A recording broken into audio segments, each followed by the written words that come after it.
find such a love at our age. Whoever thought we could dance? Welcome to Couples Therapy in 7 Words. I'm your co-host, Judy Alexander, and I'm here with my husband, Dr. Bruce Chalmer. Hello, Judy. Hello, viewers and listeners. Judy, what is today's provocative title? How can you tell if your therapist is a quack? Quack, quack. Quack, quack. Quack, quack. Yes. We will discuss that topic. It comes up actually a fair amount, surprisingly, even in a therapist's office. What can I tell you? Or maybe especially in a therapist's office. Let's put in, I think we can be fairly brief here about our words, about our books. Okay. For crying out loud, buy our books. Buy our books. We've got a bunch of books. We do. We have Bruce's latest book, Betrayal and Forgiveness, How to Navigate the Turmoil and Learn to Trust Again, because everybody has been betrayed at one point in their lives, or everybody has been, well, I shouldn't say everybody, but many people have betrayed others. Yeah. If you live long enough, you've been hurt badly in a way that you'd probably call betrayal. Right. And even if, and there's plenty of people, of course, where that happened recently and they're reeling from it. I wrote that book for them. I wrote the book for you if if something happened to you 30 years ago and you're still dealing with it. Yeah, well, some people never get over it. That often happens. Read Bruce's book. Maybe you can get over yours. Yep. And we have... It's Not About Communication, Why Everything You Know About Couples Therapy is Wrong. Yes, and that's going to come up in our conversation. Fits nicely with our topic today, I think doesn't it will. Yes, it will.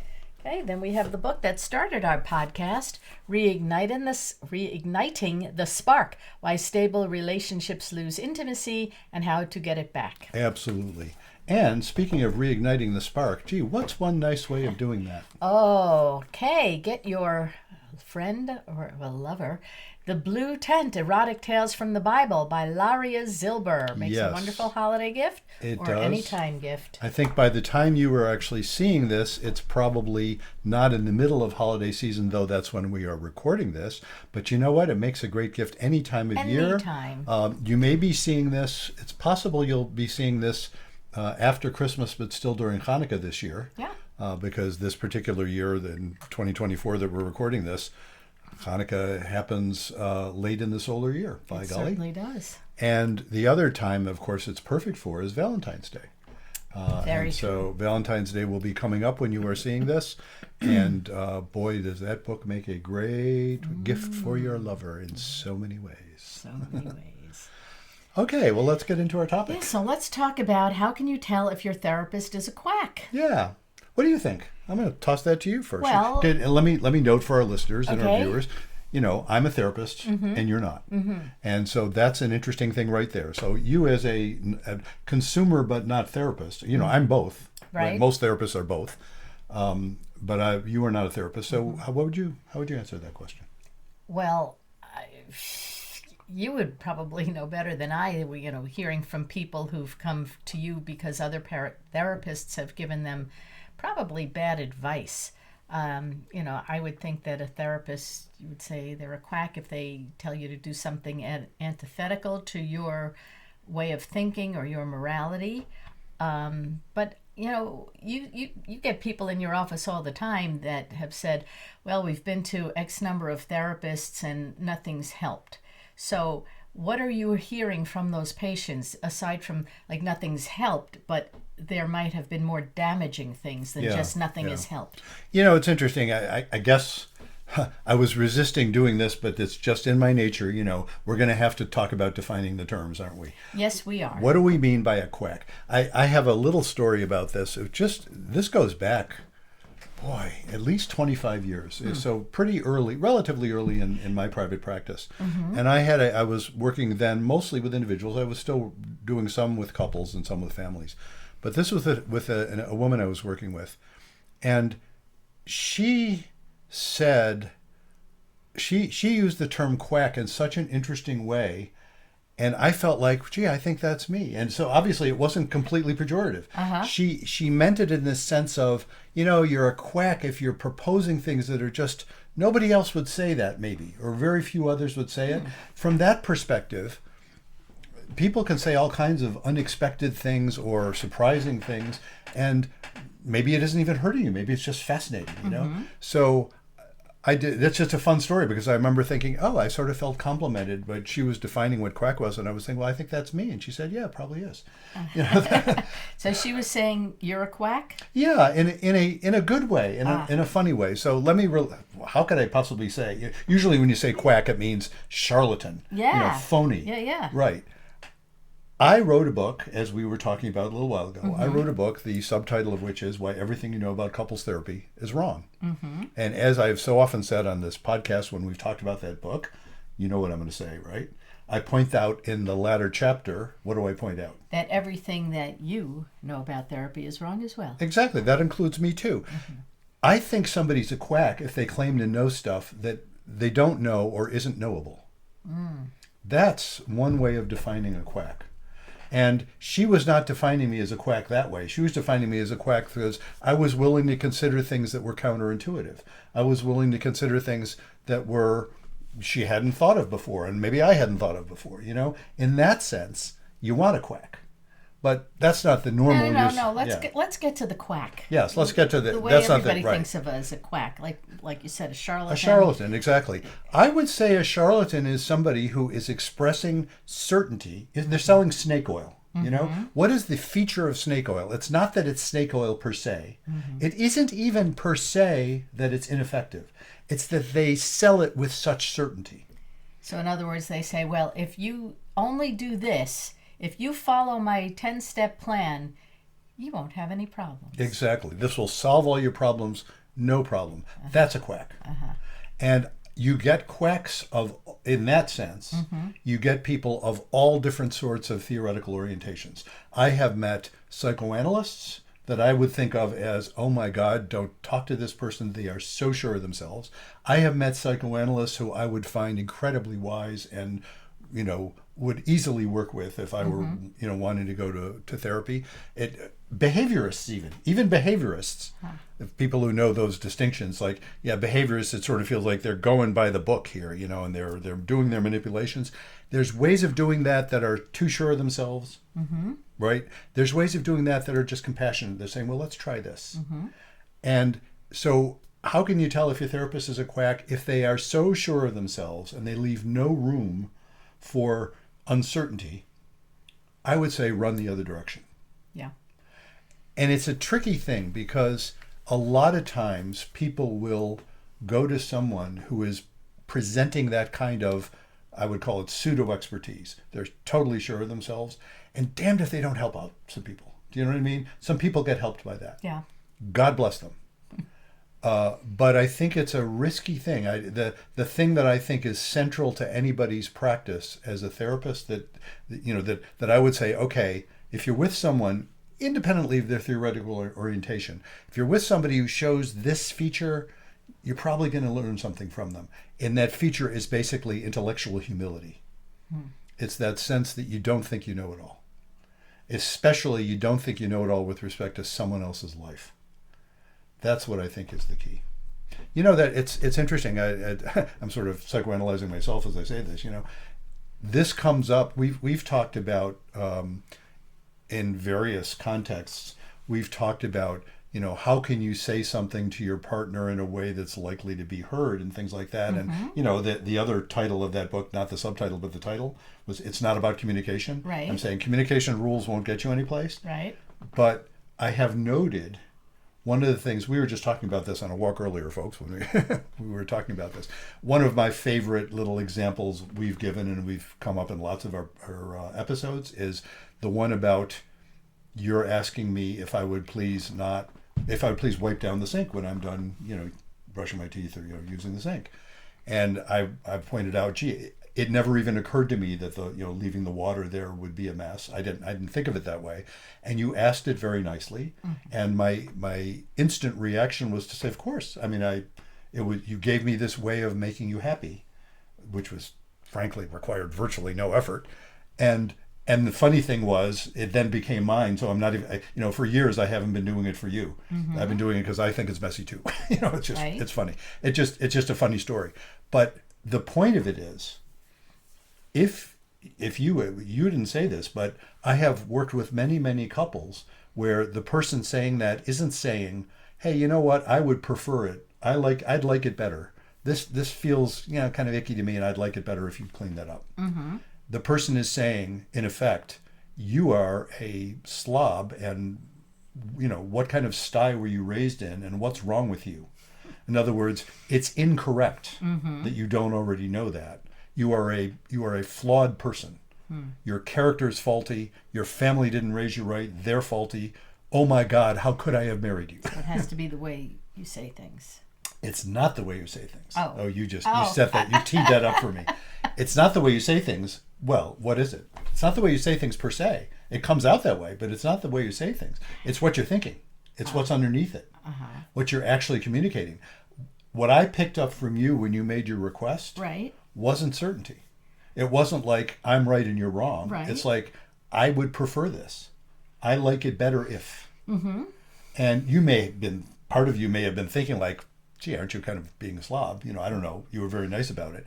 But you certainly, I did not get the sense from you at all that you were condemning my character. And it wasn't how you crafted saying it.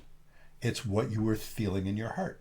You were just, and you had to steel yourself to do it because you were worried about making a simple request. And that wasn't, I like to say, that wasn't from me. That was from previous experiences you had with others. Let's just put it that way. But do you know what I'm saying? It's the issue there is you were expressing a preference. And the thing about expressing a preference is you're not claiming rightness from the mountaintop. That's the same thing I'm talking about therapists. I am not claiming my ideas are the correct ideas. I am offering such ideas as I have. I have my opinions about them. They are opinions. And if you find them useful, you will use them. So do you tell people what to do? No, I absolutely don't tell people what to do. I'll toss out ideas and perhaps they'll find them useful. But because it's not merely that I'm careful to craft my language to not tell them what to do, which lots of therapists, frankly, do. I've heard this from many of my friends who say, my therapist told me that I should fill in the blank. Exactly. Especially my therapist told me I should leave him. Right. Leave him, cut off contact with my mother, cut this person out of my life. I mean, I hear that a lot. Yeah. I hear that a lot. And it's not that I don't have opinions that might even go to that extent.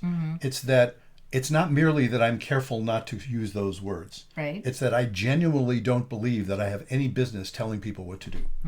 And that's why, interestingly, in the course of working with people, I can offer ideas that might otherwise, if I told them, if I tell a guy, as a class, if I tell a guy, oh my God, you're being such a jerk, stop being a jerk. Right. It's not likely to land very well. If I tell a guy, oh my God, I think she's seeing you as a jerk and I think I can understand why, what do you think? That's a very different, it's not just I'm crafting the language. It's a very different approach. It's like, I'm hearing this like jerk, but tell me, where are you coming from? Lots and lots and lots of guys will look at it and say, yes, I was being a total asshole. That won't be that difficult, but I'm not condemning them. I'm not labeling it myself. I'm saying I can imagine this, but I genuinely am trying to engage with the people I'm working with. So do you think therapists should tell people what to do or should not tell people what to do? Well, that would be telling them what to do, wouldn't it? And seriously, isn't that interesting? It's like, I don't tell therapists what to do either. There are therapists. But this is what I'm saying. Do you think a therapist should tell a person or a couple what they should do? Yeah. I don't think I should do that. And I think when somebody does that, they are running serious risks. Because don't you think people come to therapists because they want to be told what to do? Yeah. When I was younger in my career, I was so precious about this one. It's like, oh my God, I wouldn't even make suggestions because it would feel like it was just so out of line. And I realized exactly what early on. I realized, come on, they're coming to you because they think you actually have something to offer them that they hadn't thought of themselves. For crying out loud, be willing to say what you think, So I got over that one fairly quickly. I'm happy to say what I think. I'm happy to say, gee, this is what this looks like to me. But I am absolutely, except when I do, I suppose, except for the absolutes, never make absolutes, including that one. I am not going to tell people that I'm sure I know better. Yeah. Because I'm sure I don't know better. That part I'm sure of. The one thing I'm sure of is that ideology, which is when you know better, ideology shuts down. You don't hear anything. And so what I'm offering, especially couples, this comes up with a lot, is an experience where they're willing to go to those, well, that sense of quack I was talking about before, it's like they're willing to consider possibilities they simply hadn't considered that may sound a little odd. And yet, if you make room for those possibilities, that's where growth will occur. And you don't do it by basically shutting things down. Telling someone what to do just shuts it down. Then what do? You get into an argument. I'll tell you, from my perspective, when I've said this many times, I think over the course of our podcast too, when I'm working well, I find the work energizes me. I'm not exhausted at the end of a session. I'm inspired when I'm working well. And I'm not saying every single session is like that because, sometimes it's painful. It's hard. It's painful. When I'm not working well, I start arguing with people. You know what I mean? I start trying to get them to do what I think. I start trying to, I'll argue with the guy who's being an asshole. I'll be an asshole to the guy about who's being an asshole. It doesn't work. So do you think people have left the office and said, what a quack? Oh, I suspect so. Yeah, that's another point. I do not claim that everybody who's ever worked with me has been delighted. Yeah. Nobody's perfect for everybody. And look, so there's this self-serving observation on that as well. There are some folks who, how can I say this in careful technical terminology? There's the occasional person I work with who has the head up their ass and they need to remove it. And, so I don't usually say it that way. Occasionally there were people who say, I need help removing my head from my ass. Okay, if they admit it, that's a different I'm happy story. to help with that. Yeah, I'm totally happy to help with most of what people want. But that's rare. You know how the same thing I say to almost every couple, neither one of you is nuts. Right. There have been the exceptions where one of them nuts. So it sort of fits in that. I'll sometimes throw in, and neither, as far as I can tell, neither one of you is evil. I've met rarely over 30 years of private practice. I've met somebody who's a evil. few people where I'm thinking, oh my God, you're just a shithead. It's like, you're a bad person. I don't like to think those thoughts, but most people aren't. Yeah. I come at this with the assumption that is almost always easily supported, that the folks I'm working with aren't nuts. They're not stupid, and they're not evil. So they're all valid somehow. It's like, Right. Oh my God. So if they're having these serious problems that they're bringing to me, they have a valid basis, even though it may be painful. Yeah. And when you work from that perspective, it opens up the possibilities rather than shuts them down. Telling people what to do shuts them down. So how can you tell if a therapist is a quack? Now, as I said, I'm not right about everything either. Yeah. I'm reminded of, can't think of the author's name because I'm so bad at remembering anybody's name. And hey, folks, I am an old guy, but this has been true since I was like 30. I can't remember the author's name, but it was a guy a journalist who wrote a book talking about the importance of conflict. Tried to get him on the podcast, but he wasn't available. This is a couple of years ago. And I actually quoted him in one of my books, in the one about It's Not About Communication, where he was interviewing a police guy in somewhere in Britain. I think it might have been Scotland or something. Anyway, somewhere in Britain. And he was interviewing this police guy this police guy was all about teaching de-escalation tactics. And he pointed out that he had taught, these folks that he worked with, these other police that he worked with, all these various tactics. And then there was this one occasion that came up. And he was sitting with a young man who had been threatening suicide. And he'd been talking to him for a couple hours, trying to talk him down, trying to get him to agree to come with him to a hospital to be evaluated, And so this sergeant comes in after a couple hours. This sergeant comes in and says to the young man, "Look, you want to go with us or not? We haven't got all day here. You want to just go and kill yourself? Fine, but if not, come with us." And so the guy who's telling the story, this trainer of de-escalation tactics, Right. is thinking, "Oh my God, he's completely blown it. All this, and what happens? The kid goes with him." and what the guy who's telling the story pointed out, he said, this particular sergeant does this all the time. And you could tell there's something about him where he's being absolutely sincere. There was something about him where his coming in, what the kid was picking up was sincerely, this sergeant wanted to save his life. He wasn't condemning him. He wasn't throwing him away. He was confronting him in ways that none of the de-escalation people would say to do. Right. Breaking all the rules. Yeah. But there was something so genuine about him. And I immediately, when I read about that, Yeah. I don't know if you had anybody like this in your yeshiva, probably not, I'm guessing. But I remember when my kids were in middle school, and at that same time, I happened to be working as an intern in that same school district, psychological intern. I was working with kids doing testing and stuff. And the vice principal at their middle school was this great big bear of a man who everybody loved, who could as easily, I don't know if he ever actually did it, but he could pick up kids by the scruff of the neck if he wanted to, It was just so obvious. And these kids having the worst behavior problems, and they'd go to him and they would just calm down. And it wasn't because he was, all nice and understanding and crafting his I statements. Right. It's because they knew Just had a way about him. he had a way about him that was both loving and absolutely, and there was no point opposing his power, Right. because you could tell if he needed to, he would simply stop any violence violently if necessary. Yeah. But he wouldn't hurt them. Yeah. He was like a great big bear that wasn't going to hurt you, but don't mess with him. And there was something really sweet about that. And that sergeant in the story reminded me of that guy. It's like, and the guy telling the story, the whole point of it was, it's authenticity trumps everything else. Yeah. That if you're actually authentic, so these therapists that are telling people what to do, that's the thing. I haven't got a hard and fast rule about, you should never do that. There are some people who do that, and they probably do it in a way that is loving and clear and somehow helpful. They get through. And then there are therapists who would do the same thing, except that it would come out as, sort of arch and all-knowing, and they'll just lose people with it. So, everything I know about couples therapy is wrong too.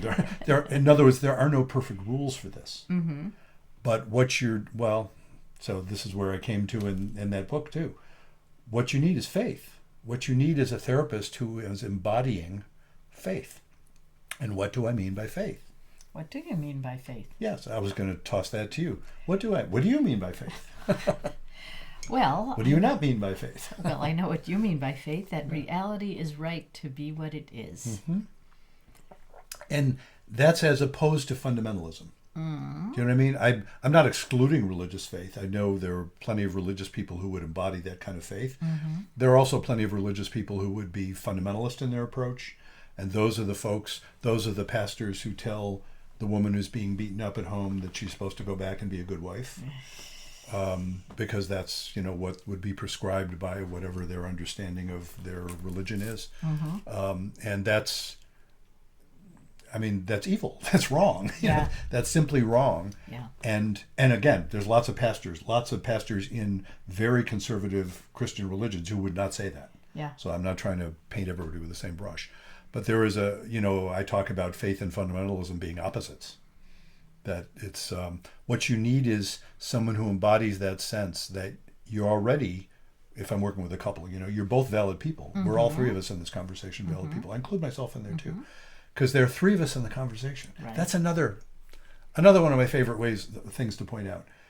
There are three of us in that conversation, and we all show up. When the three of us have an intimate conversation, including, you're wondering, do I share ideas? Of course I do. I'm sharing what comes to me. I'm sharing what I think can be helpful.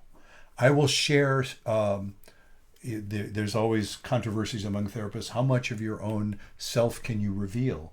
How transparent can you be? How much, whatever. And there are, schools of thought that would say, oh my God, you have to be a blank slate, which I think is complete and utter nonsense in reality. We're not here to talk about me, are we? Yeah, right, exactly. That's nonsense. Of course, it is clear they are there for me to help them, not the other way around. So it's not for me to dump my stuff on them. Right. And I have to be careful that when something comes up that is causing me anxiety, that's why you need supervisors. That's why you need colleagues. That's why you need people to, get help with yourself so you're not dumping it all over your clients. Right. But that all that said, if I like to situate my ideas in my own experience, because that's the opposite of claiming that I just know it all. If I say, well, this is my experience, which is that's where my thoughts about this come from. But of course, a different person with different experiences might weight the variables very differently. So I'm perfectly happy to reveal aspects of my own life if I think they're useful, potentially useful to people. Even just the fact, I point this out in that same book too. When people are seeking my services, they go to my website. Right. There's all kinds of stuff on there on their website, including this, for example, including this by the time you see this, it's on the website, and they know I'm married to a wonderful person. They know, we talk about our lives. We talk about whatever comes up. I am not at all averse to people knowing me as a human being in working with me. That doesn't spoil, for some people that would spoil it. It's like, oh my God, then they're gonna know things about you. Right. Yeah, I think that's a plus, not a minus, because then they can interpret what I say through that lens. It's like, oh, she's just another guy. I hope, they want me to be another guy who has some experience and some wisdom to offer. Right.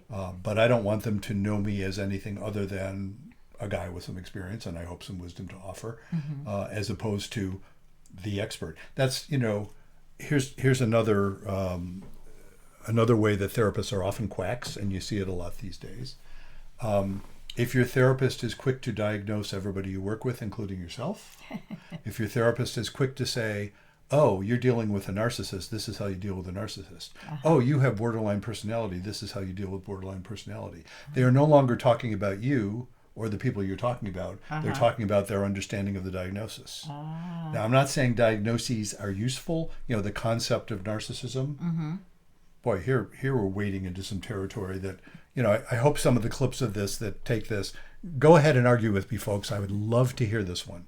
The concept that you're dealing with a narcissist is so common now and so closed-minded that if your therapist is just quick to label whoever it is you're talking about, be it your wife, your husband, your parent, especially your parent, especially your mother, right? Usually, sometimes your father. If your therapist is quick to label them, I'm not saying that you never use the term. It's a handy term, you have some sense of what it means. Oh boy, they're all about themselves, aren't they? That's really hard to deal with. Yes, fair enough. But to click into, oh, you're dealing with a narcissist. You can't do this with a narcissist. I remember being at a training, this wasn't about narcissists, this is about borderline personality disorder. And somebody was saying, oh, you can't do that with borderlines. And there's a great big, whole, it's like 150 therapists in a room at an ethics conference for all things. Anyway, you can't do that with a borderline. And I, little pipsqueak that I was at the time, because this is fairly early in my career, pointed out there's no such thing as a borderline. There's a diagnosis that gets used that maybe is useful sometimes, but people aren't borderlines. Right. They're exhibiting some traits that would fit a borderline personality disorder. It's a description. Yes. It's like, well, that description seems to help. Same thing, ADD. And I'm not knocking, the notion of ADHD or ADD, attention deficit. Useful for many people, clicks you into all kinds of wisdom. My God, is that term overused and misused as if suddenly it defines who you are. It doesn't define who you are. It isn't that perfect. It's not the same as having measles. It's not the same as having COVID with a particular... But do you think people use these to explain away bad behaviors? Oh, maybe they do sometimes. Or do you think that they actually have these conditions and thus it makes them behave badly? The condition is a description of how they're behaving. It's only useful to the extent that it offers wisdom. It clicks you in. Yeah, you can Google it. It's a term you can Google. It clicks you into a bunch of people's ideas, especially a lot of people who fit that description. Right. Their wisdom, their collected wisdom, is useful. I'm not knocking that. But the way you just described it is often how it is used. It's like, oh, you have the condition, and therefore we're not going to blame you for it. And I'm saying, it's not about blaming or not blaming. It's irrelevant whether you blame or not blame. How do you handle it? Yeah. So another one of my favorite stories you may have heard before. I haven't told this one that many times on this podcast. I remember when I was working at the aforementioned time, working as a psychological intern in schools. I was working with a kid. How old was he? I think he was like freshman in high school. And I had been told before my, whatever the next session with that kid was, I had been told he'd gotten evaluated. They did a psych eval on him and they diagnosed him with ADHD. Hadn't started any medication. They probably were going to, but they hadn't started any medication yet. But this was known. They told his teachers about it. So kid comes in, not knowing any of this. They hadn't shared this diagnosis with the kid yet. And kid says, it's weird at school. I said, how are things going? What's happening? He said, well, it's kind of weird at school. All of a sudden, all the teachers are nice to me. And I said, well, gee, that's interesting. Well, it turned out all the teachers had been told, oh, he has ADHD. Don't blame him for his being fidgety. Don't blame him for, and no, there's been no treatment. Right? He's the same kid. Right. And his observation is, I can't figure out why all of a sudden the teachers aren't yelling at me. Yeah, they're not yelling at him because they've been given a way of looking at his behavior that isn't pejorative. So when you say you use it as an excuse, I don't know if you use it as an excuse, but if you can look at fidgety boys and not think, oh my God, they're so awful. ADHD is a way of saying, oh, he can't help it. Now, what I go with that is, why do you need a diagnosis to look at a fidgety boy and saying, well, fidgety boy, a lot of boys are like that. A lot of girls too, but mostly, the girls are usually quiet about it and the boys are fidgety, right? So, yeah, the girls don't get the H as much as the boys do. They get ADD, but not the It's this overuse of the term as if it explains a bunch of stuff as opposed to describing a bunch of stuff. Because, as I say, discovering the virus that causes COVID-19 was an incredibly useful thing to do. Right. Discovering the AIDS virus, the virus that causes AIDS, incredibly useful thing to do. It offered an explanation for what was happening. It offered treatments, a way to move forward. It was the cause of the symptoms. Right. There is no known single cause of ADHD. It's nonsense. People vary and have always varied on a variety of variables, and the ones that don't fit the context, the current context, get labeled as pathological. Yeah. And I'm saying there's something about using pathological language that distorts our understanding of ourselves and other people. And so again, okay, folks, I can see the comments coming in. I am not saying that ADHD is a wrong diagnosis. I'm not saying it's a useless diagnosis. I am saying sometimes it is a profoundly misleading diagnosis in how it is used. And I'm happy to have arguments with anybody who wants to argue with me. And so please feel free to, post videos arguing with me, and I will be delighted to hear the arguments. If what you're going to do in your arguing video, by the way, is argue that I am somehow claiming that it's not real, no, I am not claiming it's not real. If you're going to argue saying that it's helped a lot of people, I am agreeing that it has helped a lot of people. If you actually want to contend with my saying that, I am concerned often with how it gets used to pathologize people in ways that doesn't help them, in ways that actually sometimes do invite people to abandon their responsibility for their own actions. It is used that way sometimes.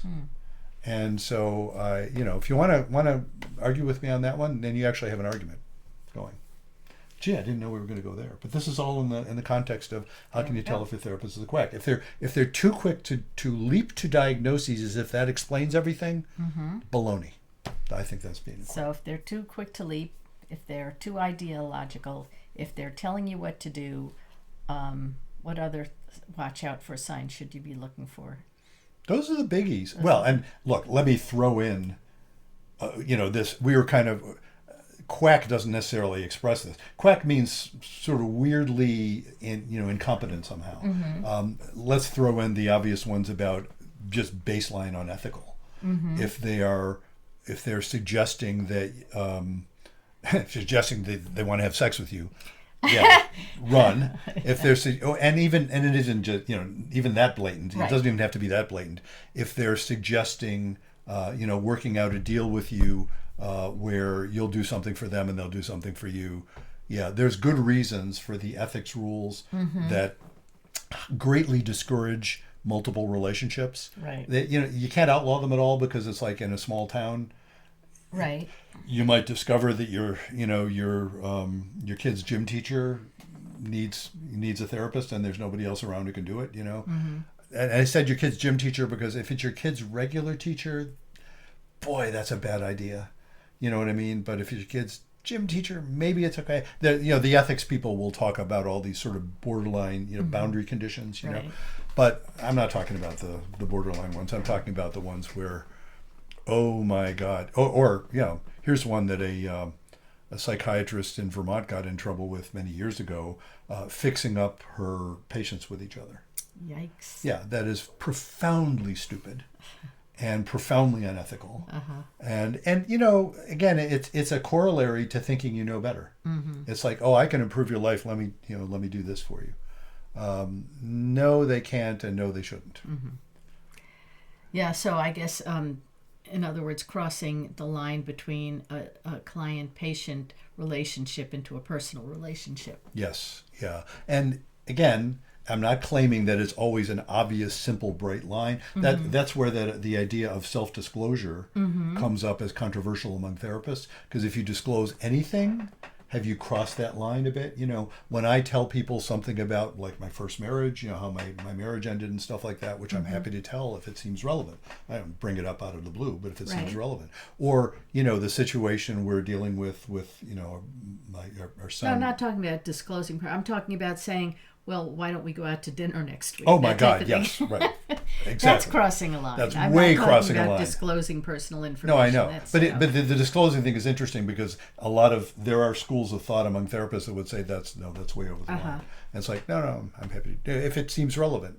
And if it seems relevant and it's in the spirit of situating, that's a technical term that Michael White, may he rest in peace, used to use, situating what you're saying so that people can say, oh, well, that's coming from you because that's your experience, as opposed to that's the truth. To claim ideology, to claim that's the truth is a dangerous thing to do. So here's something. So if somebody said to you and said, I'm having, because we've had this topic come up on our show about cross-dressing. Yes. Like a man comes in and my wife found out I'm a cross-dresser, and we've addressed that a few times and talked about it. What if you said, well, there's nothing wrong with that, I'm a cross-dresser? Well, is that like an unethical thing to say? That's an interesting. First of all, folks, not just for the record. Not that there's anything wrong. Not with that there's that. anything No, wrong with you're it, not right? a cross-dresser. No, that's a very interesting boundary condition right there. No, that is a really interesting condition because I wouldn't be saying no, there's nothing wrong with it. There's nothing wrong with it. I'm a cross-dresser. Right. I would be saying, well, I do have some experience of this. Right. Would that be useful? And then, sure, I'd probably share it. If I thought, first of all, if I wasn't keeping it a secret from anybody, do you know what I mean? Yeah, I wouldn't disclose anything that I was keeping secret. Right. Look, I don't mind saying this on our show. I have never talked about our sex life with anybody. I won't go there. They generally, I don't think anybody's ever asked. I just don't go there. Yeah. The fact that I imply, I absolutely talk about the fact that I am married. I absolutely talk about the fact that, I write about this in one of the books, that people in their 60s and 70s often still have sex and can enjoy it, And you can let people come to their own conclusions. And let people come to their own conclusions. On but I'm not going to go into personal stuff about that. So in that respect, it would be like, well, if it was sort of part of my sex life, I'm not going to talk about that. If it was part of something that would be useful, a better example, oh my God, a much better example. Everybody who works with me knows I'm Jewish or finds out before too long because it comes up in context. In part, I'm sure this is part of my Jewish paranoia. It's like, I want to make sure that's out there so that it doesn't take me by surprise. I suppose that's the case. I don't know. It just occurs to me. But also because I think it's useful in explaining some of my own experiences, that I have some experience of being in a minority. I'm not claiming that's the same thing as other minorities at all. Of course it isn't. It is what it is. But, that sort of thing, I don't mind that. So yeah, but that's an interesting question. Would I say, better example would be if somebody was asking about a specific sexual technique that I do or don't have, that I have my own opinions about. Right. And I'm not going to talk about my own. I often will talk about what I've heard from other folks, which sometimes includes myself, So I will often talk about that. I say, I've heard from some people that fill in the blanks, or I've read about, or the Tantra people talk about blah, blah, blah, Right. that kind of thing. Okay. Well, I think. So are there any other ways to tell that you're working with a quack, or I think we about covered it? I think we've about covered it, and or possibly just not saying quack, but unethical, and find yourself another therapist. yeah. Well, let me just address one other piece Yeah. of that. Yeah, actually, I do want to address one other piece of that. The phenomenon that other therapists have different ways of working is good, not bad. In other words, that's a feature, not a bug. Right. Diversity of approach is a good thing to exist. And I often will point that out with folks on occasions when I've been working with people and I don't think I'm helping much. Yeah. And I will say, you may find working with the one thing I know you'll find if you work with someone else, you'll get other ideas. Right. There are other people, they have other ideas, they have other approaches, they're making different assumptions. That's all good. So when I hear from someone about what other therapists have said, the fact that it's different from my approach, I don't tend to judge harshly. It's like, well, that's interesting. I don't work that way, but there are folks who I respect who do. The ones, actually, you had mentioned when we thought of this, you thought of this idea actually to talk about, and we expanded it a bit. But one of the things you said is, what do I do when I hear from folks about their individual therapists saying things that I think are questionable, Right. and or a previous couples therapist? What do I do with that? And there have been occasions where I've heard people, the classic example of that is individual therapists telling them, well, my therapist says this and my Right. therapist says that. And I have often, on occasion, explicitly said in the session, I understand your therapists have their opinions, but of course, you're the one who's making these decisions. So if you're quoting your therapist, but if you're quoting it because you think that, then it's because you think that. And if you're not sure if you think that, then what your therapist says is not all that relevant here. I'm basically saying, come on, this is about you, not about your therapist. Right. And if you're in a relationship with your therapist where it feels like, oh no, I can't disagree with my therapist, that's another indicator that you should run. Then you're in a relationship that may be quasi-abusive. Yeah. Which happens too with therapists as well.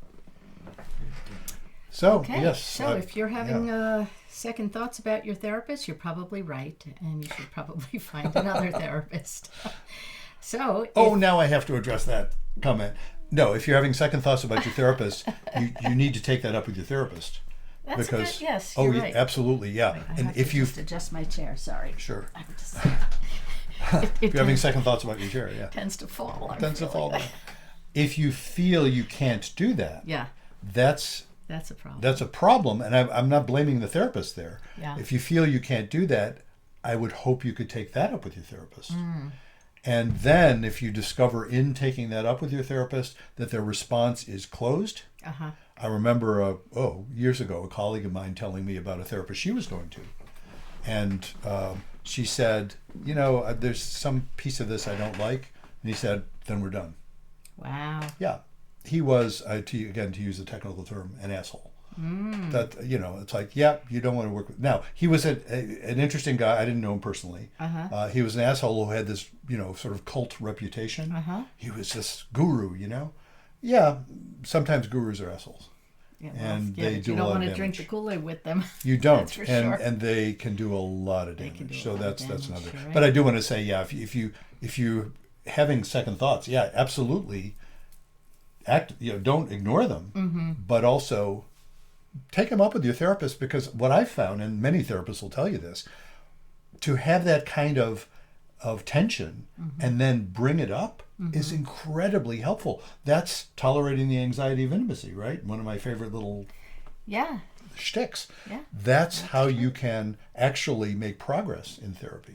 So don't ignore it, but bring it up. Now, if you bring it up and you get nowhere, then don't listen to the therapist saying, no, it's going to take us 6 months to figure out whether it's okay to leave. Yeah. Nonsense. Yeah. It does not take 6 months to figure out whether it's okay to leave. If you don't feel it's helping you, you don't have to stay. I would take that up, though, because you might discover your doubts are really useful. Yeah. So. Okay, well, if you have some topics that you'd like us to talk about on our program, you can go to our website, ctand7.com. That's CT, Couples Therapy, and 7, the number 7.com. And you can write to us. Also, if you'd like to suggest a guest or a topic for our show, feel free to write in. Or if you yourself would like to be a guest on our show, you can let us know about that. All of the above. And indeed, as we said earlier, get our books. They're really good. And so until next time. Remember, be kind. Don't panic. And have faith.